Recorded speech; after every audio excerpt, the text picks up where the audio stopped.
I.S.U.P.K. Thank you. Shalom, priest and officer Ricari, y'all hitting you up out of the Israelite School of Universal and Practical Knowledge out of Boston, and I am here with Joy Riley. hello, Joy Riley. How you doing? I'm good. How are you? Do you believe racism and hatred is taught to children? Yes. Okay. Do you know about the situation that happened in Chatham, Mass, where a young black boy was jumped by two young white kids, and he was almost drowned? No, I did not know about that. Yes. Well, let me give you a story. Two white kids try to drown a black boy. They beat him up, then dragged him to a lake and tried to drown him. And while they were drowning him, they were calling him George Floyd, the N word, and everything else. Do you think that hatred was learned, or were they just watching George Floyd and just gained a hatred for it on their own?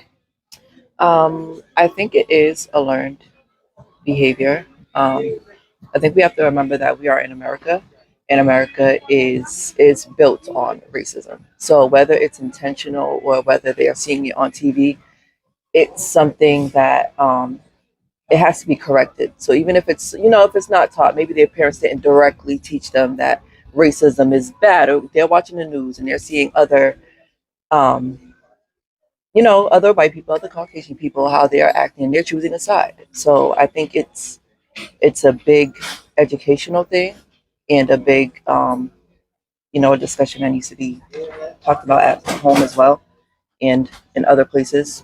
Okay. Yeah. Now, do you think they ever will stop passing down their lessons of hatred towards Black, Hispanic, and Native people? Do you think they'll ever stop doing that? I don't think so. I don't think that it's something that can just be like eradicated, you know what I mean? Like completely abolished. Like I don't think that that is possible.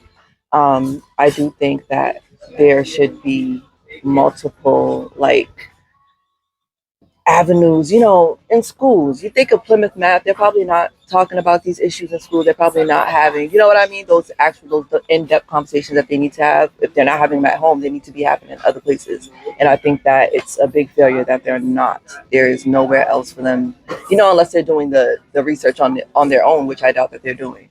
But yeah. Okay.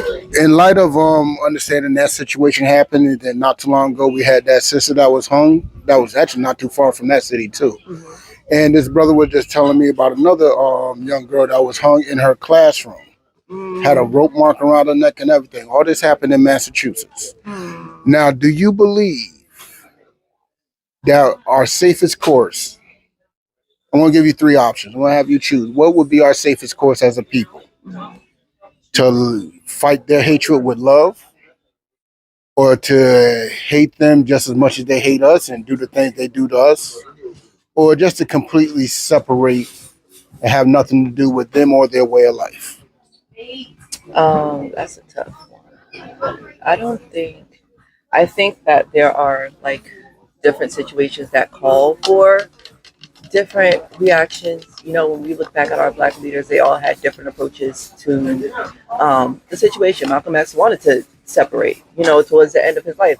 Martin Luther King agreed. He was like, I think we should have our own shit. Like, trying to live together and kumbaya and all the other stuff. It's cool, I guess, but it's like, again, when you think of like what America is about and what it was built on, it's like it's not for us at the same time. It's really, it would be better if we could find our own way. And I don't think it's, fighting hate with hate is the answer. Black people have always been kind of like above it in a way. We've always been like, try to turn the other cheek and, try. So that's a tough one for me. I think I have no idea. You're absolutely right. We are completely more compassionate and humane people than they are. Right.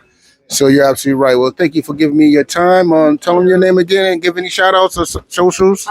Joy Riley, social media, Instagram, Miss Riley. That's it. Shout out to,